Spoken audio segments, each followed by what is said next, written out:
Here is the next example of a practical diode. So here he's asking about find the current passing through each diode and voltage here at this point V0 by assuming constant voltage drop model. So you can say constant voltage drop model or practical diode. So both of them are same, so we're assuming that's a practical diode. So step one, we need to find all the possible current flow directions.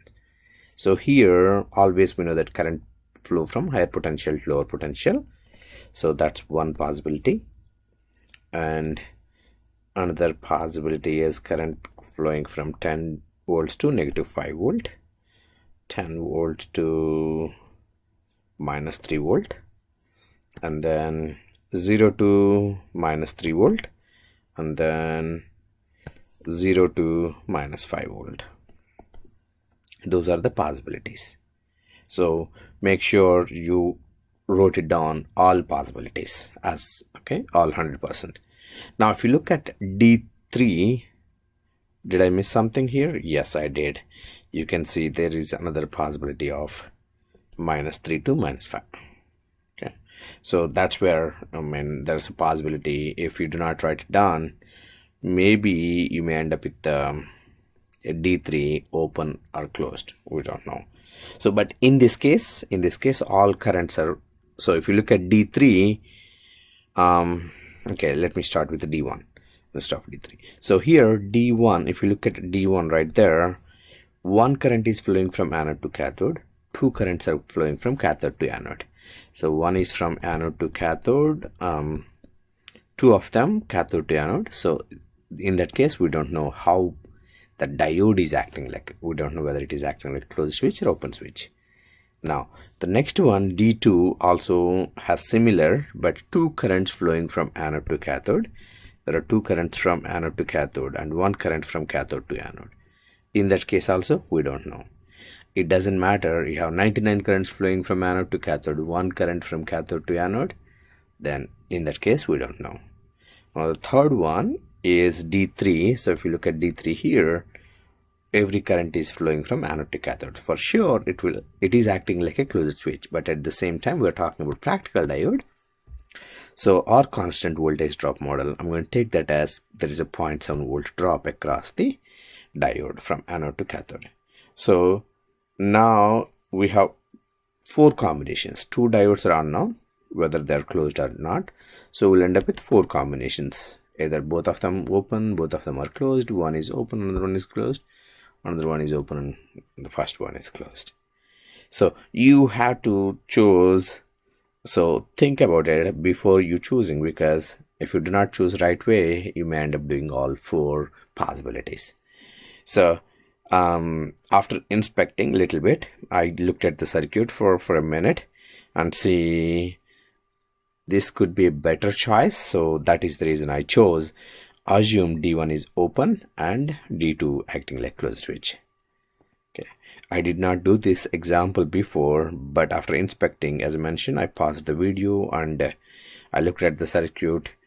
I checked what happens if both of them open. That's an easy one. So, and then with that, I'm pretty much sure one of them must be closed, so I assume D2 must be closed than D1, because D1 has 0 volts there, but this one has minus 3 volts. Okay, so now I'm going to assume D1 open and D2 closed. So when I assume that, this is what the circuit is going to look like. So I chose the voltage at this point as Vx. So at Vx I'm applying KCL. At Vx apply KCL. So if I apply KCL, I'm taking I equal to I1 plus I3. I is the incoming current, which is 10 minus Vx over 10k. 10 minus Vx over 10k equal to Vx minus 0.7. So the voltage at this point, which is V0, which is Vx minus 0.7. Minus of minus 3 divided by 5k. And Vx minus 0.7 minus of minus 5k, 5 over 2k. So I'm going to multiply this with 10 on both sides to eliminate the denominator. So I'll end up with 10 minus Vx equal to 2Vx plus 4.6 plus 5Vx plus 4.3 times 5. So I moved constants on one side unknown Vx on the other side. So we end up with 8Vx equal to minus 16.1 and Vx equal to minus 2.0125 volt. Now I'm going to find I3 and I2. So here is my I3. If you look at the circuit diagram, I3 is right there, right here, flowing in this diode D3, which is Vx minus 0.7 minus of minus 5 divided by 2K. So that current is I did this calculation, so I end up with 1.143 milliampere. That is the current passing through diode D3.